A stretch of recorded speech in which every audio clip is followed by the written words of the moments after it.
Senator Fakhrul Razi, Ketua Komite 1 DPD RI, kembali menggelar sunat massal di Kabupaten Aceh Timur. Kegiatan ini dalam rangka Milad GAM ke-47 tahun.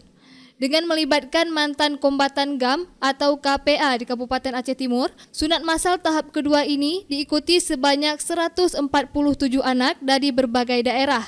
Kegiatan ini dipusatkan di 2 tempat, yakni di Kecamatan Julok dan Kecamatan Idi Tunong. Selain itu, Fakhrul Razi juga akan menggelar kembali sunat massal di berbagai kabupaten lainnya. Dirinya berharap dukungan dari berbagai pihak agar kegiatan ini lancar dan dapat dilaksanakan di daerah lainnya.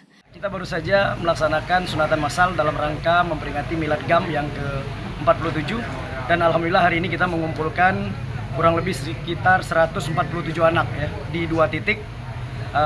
Kita adakan di Idi Tunong dan juga di Aceh Timur. Oleh karena itu, insya Allah kegiatan ini akan berlanjut di beberapa kabupaten lainnya di Aceh Utara Timur. Insya Allah anak-anak yatim, fakir miskin dan duafa akan segera kita data kembali untuk dilakukan sunatan massal di tempat lainnya. Jadi alhamdulillah hari ini kita doakan mudah-mudahan mereka menjadi anak yang saleh dan menjadi pemimpin Aceh masa depan, dan yang utama adalah semua yang kita lakukan adalah amal ibadah, mudah-mudahan menjadi amal ibadah bagi kami insya Allah.